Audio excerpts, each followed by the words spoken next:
மயிலாடுதுறை மாவட்டம் மேல்நிலை 2ஆம் ஆண்டு அரசு பொதுத் தேர்வு எழுத ஆர்வமுடன் சென்ற மாணவ மாணவிகள்.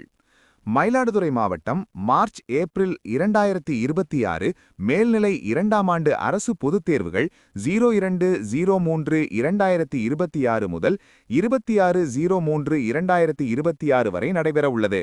மயிலாடுதுறை வருவாய் மாவட்டத்தில் மேல்நிலை 2ஆம் ஆண்டு பொதுத் தேர்வு 41 தேர்வு மையங்களில் நடைபெறவுள்ளது. அரசு உதவி பெறும் நகராட்சி மெட்ரிக் மேல்நிலைப் பள்ளிகளில் பயிலும் 4868 மாணவர்களும் 5617 மாணவிகளும் மாற்றுத்திறனாளிகள் சலுகை கோரும் மாணவ மாணவிகள் 102 மொத்தம் 10,057 மாணவ மாணவிகள் அரசு பொதுத் தேர்வுகள் எழுத உள்ளார்கள்.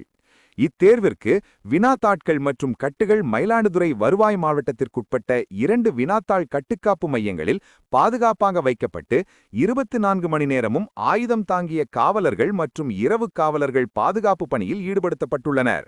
மயிலாடுதுறை மாவட்ட அளவிலான மாவட்ட ஆட்சியர் தலைமையில் அனைத்து துறை அலுவலர்களுக்கான ஒருங்கிணைப்பு குழு கூட்டம் நடத்தப்பட்டது. அரசு பொதுத் தேர்வு பாதுகாப்பான முறையில் நடைபெற அனைத்து முன்னாயத்த ஏற்பாடுகளும் மேற்கொள்ளப்பட்டுள்ளன.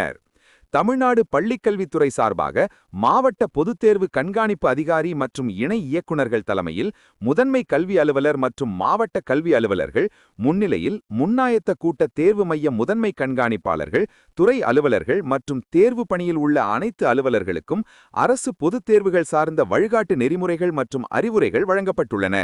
மேலும் தலைமை ஆசிரியர்கள், மாணவர்கள் அரசு பொதுத் தேர்வினை எந்தவிதமான ஒழுங்கீன செயல்பாடுகள் இன்றியும் அச்சமின்றியும் தேர்வு எழுத மாவட்ட ஆட்சியர் ஸ்ரீகாந்த் அவர்கள் அறிவுரை வழங்கியுள்ளார்.